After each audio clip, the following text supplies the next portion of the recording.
Iniciamos la presentación del ADC en la tarjeta STM32F Discovery. Dentro del temario encontraremos las generalidades del ADC, la operación del ADC, entradas al ADC, modos de operación del ADC, datos de conversión, interrupciones, características extras, entradas especiales al ADC y finalmente una práctica. Generalidades del ADC. El diagrama bloques del ADC resulta ser algo complejo.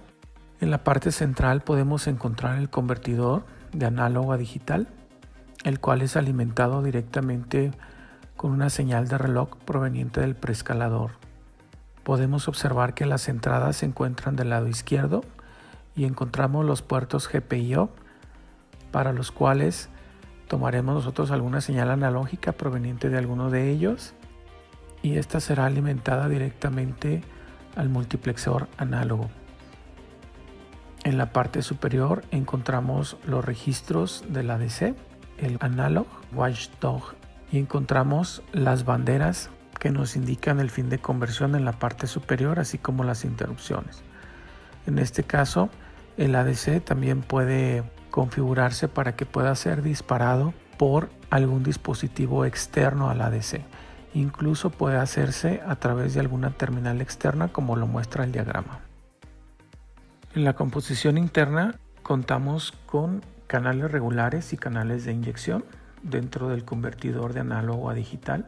Para los canales regulares encontramos como registro en donde encontraremos el resultado del ADC, es decir, ya de la conversión, un registro específico de 16 bits, el cual está conectado al bus de datos.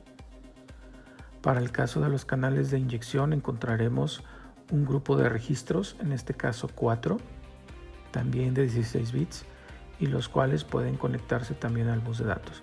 Esto significa que podemos prácticamente, una vez que obtenemos la conversión, tomar el dato y llevarlo a cualquier otro lugar de la arquitectura.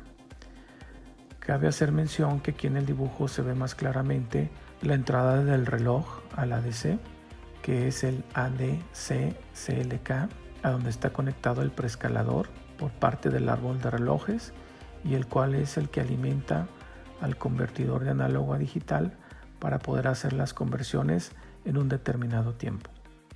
Operación del ADC.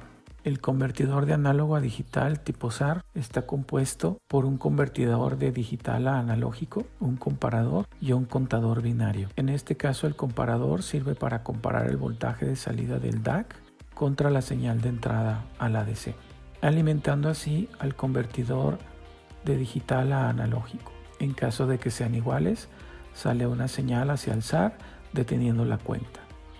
El SAR empezará a contar desde 0 hasta n. El convertidor, de acuerdo al valor numérico que le está entregando el contador, irá aumentando el voltaje hasta emparejarlo con el voltaje de entrada. Y es en ese momento en donde obtenemos la conversión a binario.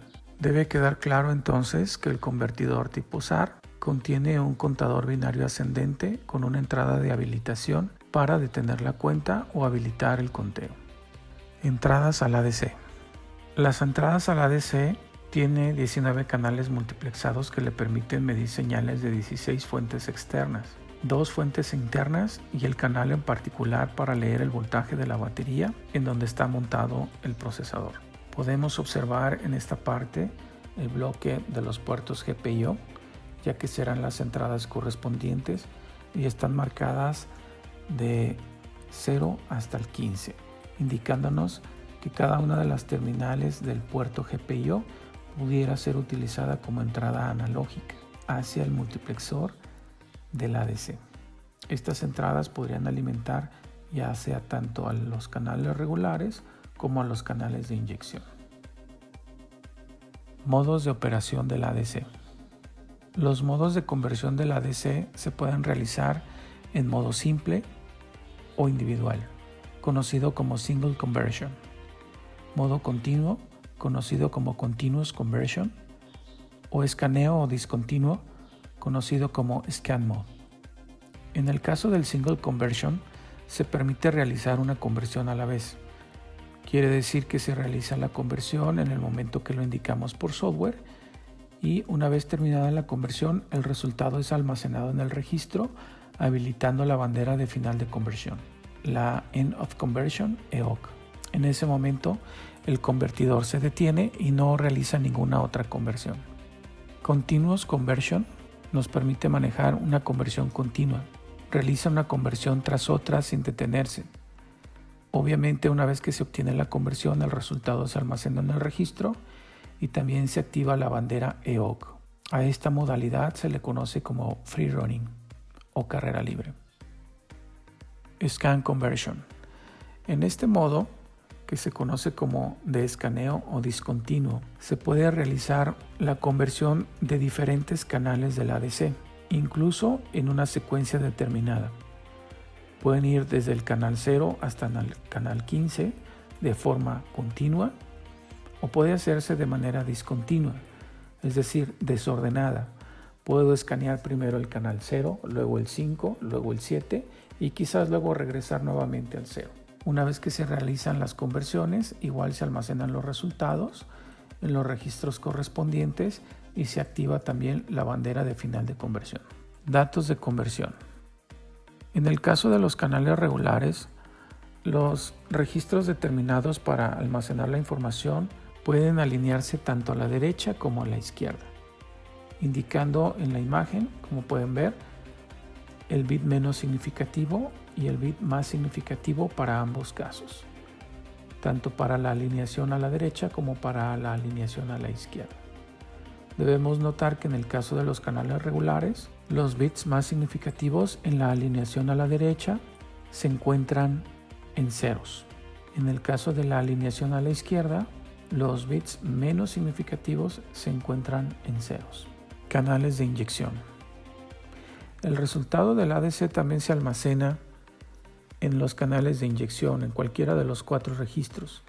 También tenemos una alineación a la derecha y una alineación a la izquierda, en cuyo caso también tenemos en la imagen la indicación de los bits menos significativos como de los más significativos.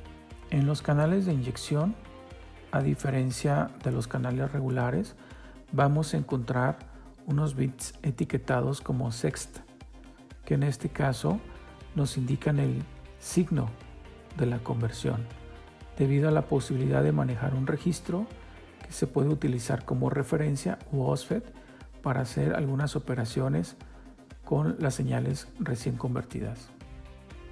Interrupciones. El ADC es capaz de manejar interrupciones a través de las banderas de final de conversión y en este caso las interrupciones aparecerán tanto para los registros de los canales regulares como para los registros de los canales de inyección. Cabe mencionar que en este caso los canales de inyección tienen prioridad sobre los canales regulares. El dispositivo Analog Watchdog es un dispositivo que vigila los valores analógicos que están ingresando al convertidor y se pueden establecer límites. Existen algunas banderas extras que se pueden utilizar, como son banderas de inicio de conversión, lo que nos podría ayudar en algunos eventos o algoritmos donde queremos nosotros esperar a que el ADC termine de realizar su conversión desde el inicio hasta el final.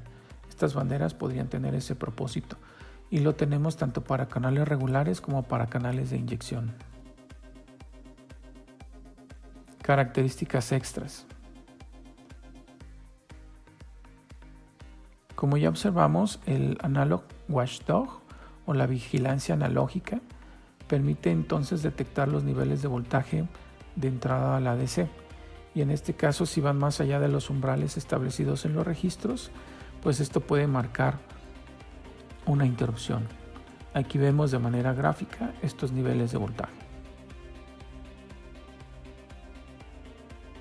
Tiempo de muestreo. Como sabemos, el tiempo de muestreo es muy importante en las señales analógicas y todo dependerá del tipo de señal que queremos convertir, siempre apegándonos al teorema de Shannon y de Nyquist. Es importante mencionar aquí que podemos modificar los tiempos de muestreo. En este caso aparecen 3 bits para hacerlo, desde el bit 2, 1 y 0 del SMP a través de los registros SPR1 y SMPR2. La fórmula para establecer el tiempo de conversión la pueden ver en la imagen. Es el tiempo de muestreo establecido o programado más 12 ciclos de reloj. Abajo tendríamos un ejemplo donde se muestra utilizando una frecuencia de 30 MHz y un tiempo de muestreo de 3 ciclos, lo que nos da 15 ciclos en total. Disparo externo. La opción de disparo externo con polaridad configurable, tanto para conversión en el grupo regular como para el grupo de inyección, se encuentra disponible en la parte baja del diagrama a bloques principal. En este caso estamos observando justo esa zona en donde encontramos los 2 multiplexores. En este caso podemos observar que la mayoría de los elementos que podrían disparar la conversión, es decir, iniciar la conversión a través de alguno de estos timers. Podemos observar los multiplexores que prácticamente están llenos de combinaciones. Tenemos del lado izquierdo el timer 1, timer 2, timer 3, timer 4, 5 y 8. Del lado derecho tenemos el 1, 2, 3, 4, 5 y 8. Si observamos, prácticamente son los mismos timers los que pueden disparar, pero son por canales diferentes y puede ocurrir tanto para los canales normales o regulares como para los canales de inyección. No perdamos de vista que además existe la posibilidad de disparar el ADC a través de alguna interrupción externa o alguna terminal externa. Alimentación. Los requisitos de suministro del ADC son de 2.4 volts a 3.6 volts a toda velocidad y a una velocidad inferior hasta de 1.8 volts. Tomemos en cuenta que nuestra tarjeta está operando a 3.3 volts, así es de que estamos dentro del rango de toda velocidad. La alimentación la vamos a encontrar en las terminales etiquetadas como BDDA y BSSA. El voltaje de referencia bajo el cual se establece la conversión en el ADC se puede establecer a través de las terminales, que sería la entrada positiva de referencia y la entrada negativa de referencia. Esto es cuando se busca una referencia externa. ADC y DMA. Es posible utilizar el ADC, realizar conversiones y mandar toda la información a la memoria RAM. Esto a través del DMA, con la intención de que el procesador no consuma tiempo ni recursos, desahogándolo de esas tareas y permitiéndole que realice otras más complejas. En este caso, la transferencia de información del ADC a la memoria RAM se hace a través del dispositivo DMA y para esto existe una interrupción que está manejada aquí como DMA request. Dentro de los dispositivos DST podemos encontrar algún otro dispositivo Cortex con más de un ADC. En este caso podemos tener 2 o 3 y podríamos entrar en el modo dual o triple, lo cual nos permitiría tener trabajando incluso hasta los 2 o 3 ADCs de manera simultánea. Esto puede ser muy útil cuando estamos analizando señales bifásicas o trifásicas, por ejemplo. Y también se permite la transferencia a través de DMA. Entradas especiales al ADC. Dentro de las entradas especiales encontramos ciertos canales internos al ADC.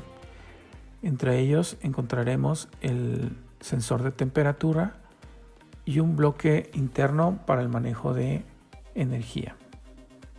Ambos están conectados a un multiplexor, el cual habilita la posibilidad de realizar las lecturas de estos dos canales.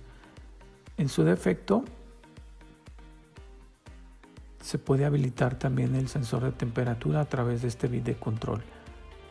Como lo vemos, es el TS-BREF-E, que significa Temperature Sensor Voltage Reference,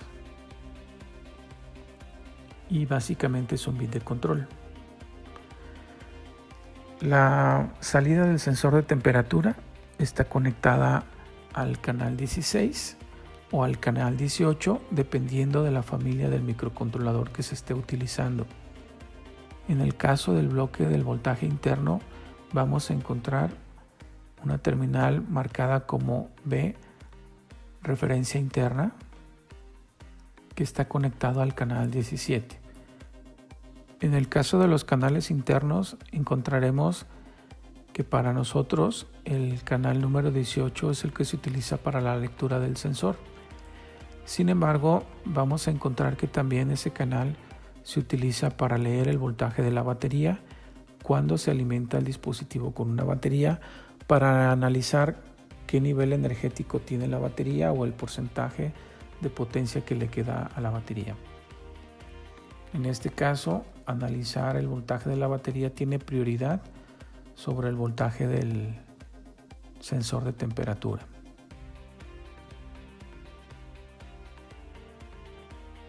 En el caso del canal 17, se puede realizar una lectura de voltaje de referencia interno, el cual normalmente es de 1.21 volts a temperatura ambiente. Sin embargo, esto puede cambiar ligeramente dependiendo del chip. Hay que consultar la hoja de datos con las características eléctricas. La nota está abajo de la imagen para más referencia.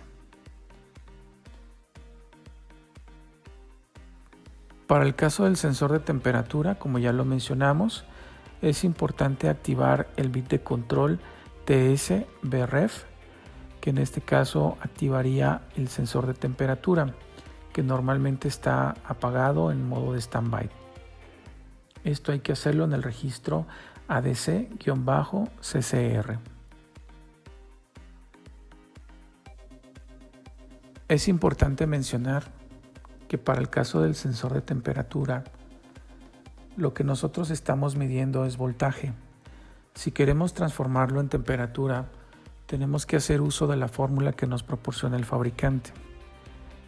En este caso nos indica que la temperatura en grados centígrados es igual a Vsense menos V25 dividido entre la pendiente, y del resultado de esta división se le suman 25. Debemos tener en cuenta que Vsense en este caso es el voltaje proveniente del sensor en volts. V25 es una referencia de temperatura que nos da el fabricante en la hoja de datos de características eléctricas y también nos la da en volts. Y la pendiente en este caso es la temperatura contra la curva de voltaje del Vsense en milivolts sobre grados centígrados. Práctica. Es importante tener en cuenta los siguientes tips antes de continuar. Les recomiendo mucho que repasen las estructuras de los GPIO y los vectores de interrupción, así como el manejo de las interrupciones en el ejercicio Burón-Exti.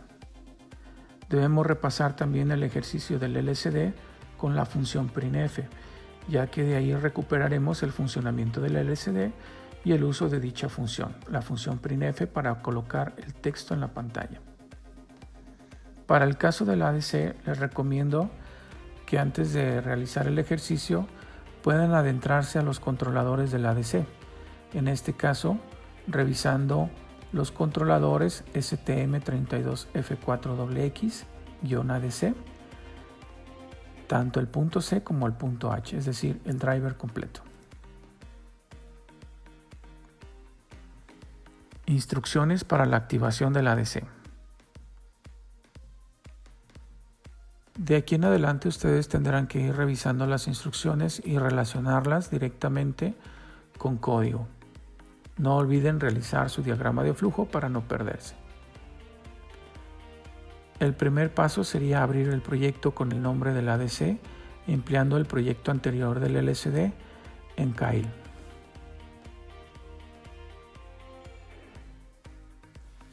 Lo segundo será agregar la biblioteca del ADC, en este caso el STM32F4XX-ADC.h.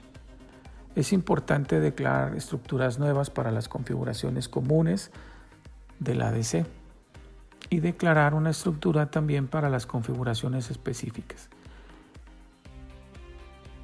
No olvidemos habilitar el HSI a través del RCC para el ADC. De otra manera no tendremos señal de reloj para hacer las conversiones.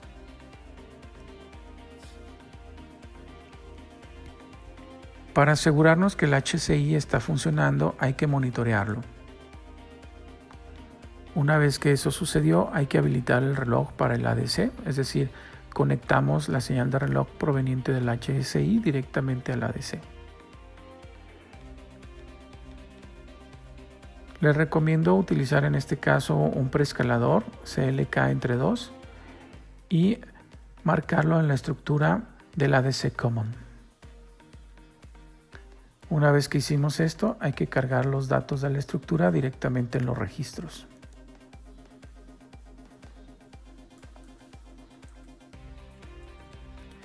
Para configurar los atributos específicos, utilizaremos una resolución de 12 bits, un modo de conversión simple, sin disparo externo, alineación de datos a la derecha y solamente será una conversión a la vez. Una vez que estos datos ya se tienen, hay que cargarlos de la estructura directamente a los registros a través de ADC init value. Hay que configurar el canal regular del ADC, el canal 18, o con el nombre que se conoce dentro del compilador, que es ADC Channel Temp Sensor, indicándole el número de conversiones 1 y un tiempo de muestreo de 144 ciclos. Importante habilitar la interrupción del ADC mediante la bandera EOC. Recuerden que para manejar las interrupciones es importante manejar las estructuras para el NVIC.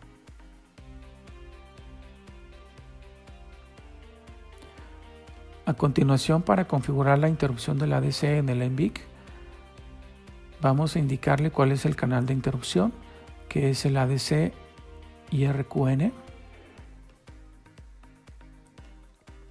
En este caso, como es la única interrupción que se presenta, no importarían los valores de la prioridad preventiva y de la subprioridad. Sin embargo, vamos a dejarlos en 15 ambos. Una vez que realizamos esto, habilitamos el NVIC. Y es importante nuevamente vaciar los valores de la estructura hacia los registros del NVIC para asegurar la configuración.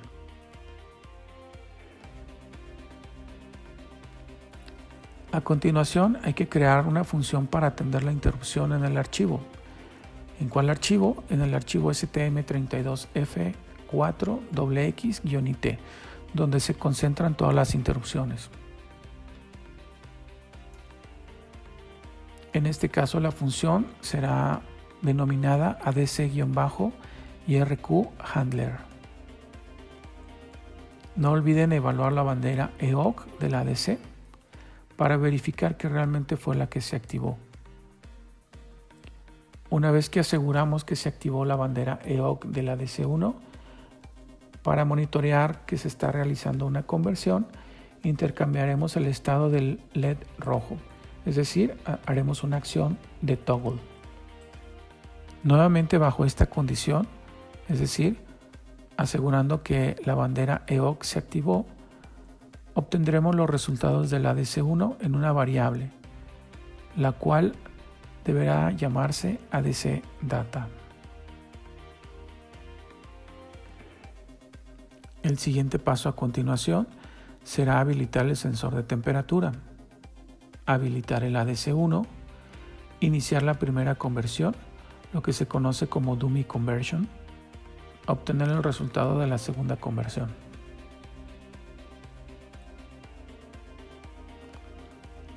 Convertir los datos de la variable ADC Data a la variable voltaje, realizando análisis dimensional.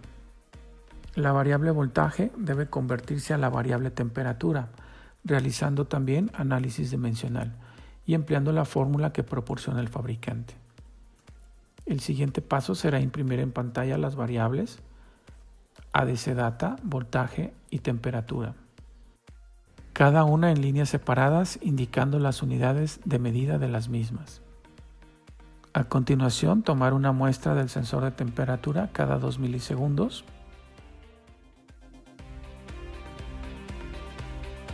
Debemos observar el resultado como se ve en la simulación.